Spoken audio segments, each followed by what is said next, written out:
Estou de volta a Lisboa, estou de volta à minha casa e à pilha de livros, depois de uns dias de volta, de voltas pela Europa Central, de viagens, e hoje gostava de falar um pouco disso, e também de livros. Vou falar de 3 livros que trouxe. Os 3 livros que trouxe esta viagem foram apenas 3, apenas quer dizer, se calhar 3 até já é demais.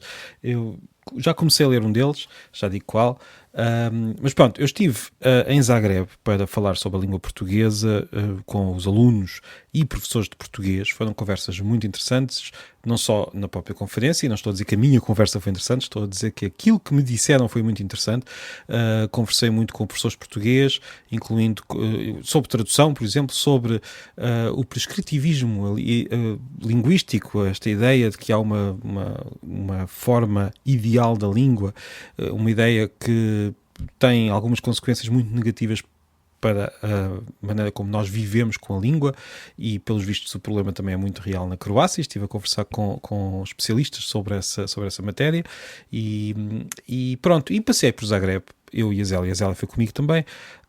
Passeámos por Zagreb, foi muito interessante, e depois, já que estávamos ali tão perto, decidimos no fim de semana dar uma volta por terras do antigo Império Austro-Húngaro. Fomos também a Ljubljana, que eu não conhecia, e aliás eu nunca tinha ido à Eslovénia. Fui a Ljubljana, depois ao Lago Bled, e ainda demos um saltinho à Áustria e à Itália, a Trieste, que eu também não conhecia, e foi assim uma volta, para usar uma expressão inglesa, tem algum pedigree literário mesmo em inglês, uma road trip pelas antigas terras ali marítimas do Império Austro-Húngaro, e fiquei surpreendido com muito aquilo que vi.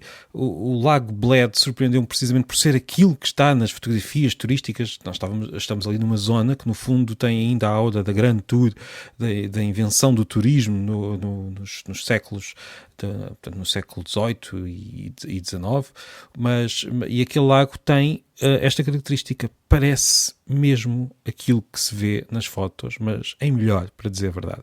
É um cenário daquela imaginação oitocentista, muito romântica, no sentido literário do termo, um cenário de sonho que ainda por cima se pode viver ali num certo sossego muito curioso e muito raro em sítios tão badalados nas rotas turísticas. Passámos, depois Trieste foi uma surpresa, porque eu não conhecia e tinha a imagem de uma cidade, enfim, uma imagem muito errada, uma cidade com também muita tradição literária. Não nos podemos esquecer que até o Ulisses, do James Joyce, foi por ali escrito, pelo menos parte.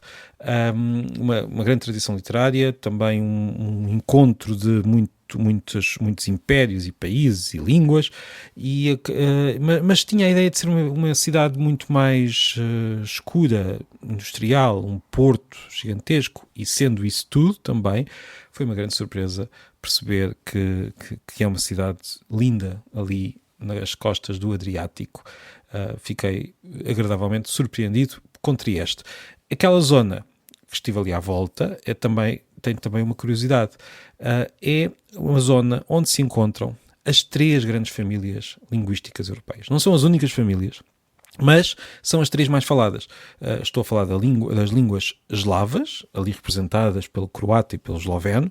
Estou a falar das línguas latinas, ali representadas não só pelo italiano, mas também por outras línguas de Itália, como por exemplo o friulano, uma língua latina, que vem diretamente do latim, não é um dialeto, e que é oficial, aliás, numa região de Itália, ali onde eu estive, e ainda as línguas germânicas, ali representadas pelo alemão e pelas variedades germânicas daquela zona. Aquele é o ponto, não há outro, onde estas 3 famílias se encontram. Há, aliás, um ponto geográfico que no meio das montanhas, onde a Eslovénia, a Itália e a Áustria se encontram. Podemos dizer que é esse umbigo linguístico. Claro que isto é apenas uma ilusão, esse ponto geográfico, porque na verdade as línguas não são territórios. As línguas são aquilo que nós temos na nossa cabeça e nas nossas bocas e nos nossos livros.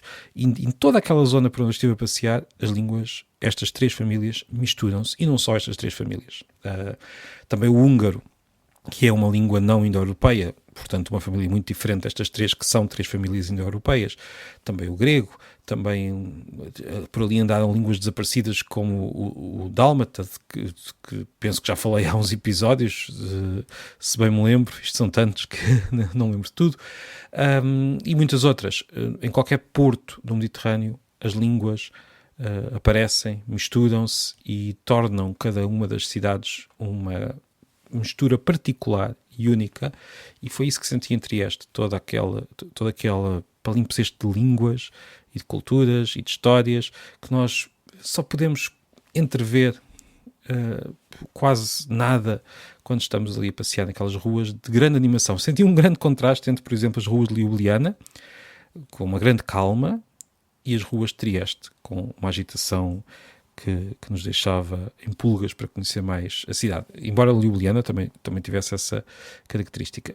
A Trieste tem ainda a curiosidade de ter sido um território que foi praticamente independente depois da Segunda Guerra Mundial, porque havia ali uma grande indecisão sobre para que lado deixar cair aquele território, e foi um território livre durante alguns anos.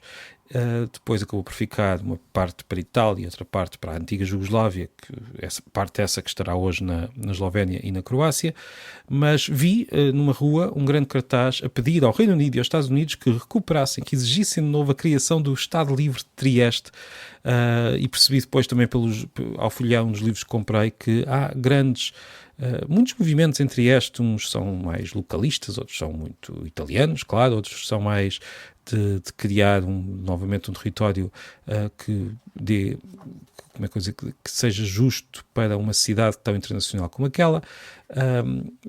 É uma cidade complexa, independentemente de tudo o que possamos dizer sobre isto. A verdade é que é uma cidade onde também estão lá muitas línguas e por isso é claro que a achei fascinante. E os 3 livros que comprei numa livraria em Trieste, porque na verdade na Croácia, em Zagreb e em Ljubljana não era assim muito fácil comprar livros que pudesse depois compreender, porque percebo muito pouco de croata e de esloveno, mas comprei um livro chamado Trieste Selvática, de Luigi Nacci, penso que é assim que se lê, que é um livro de pequenos capítulos sobre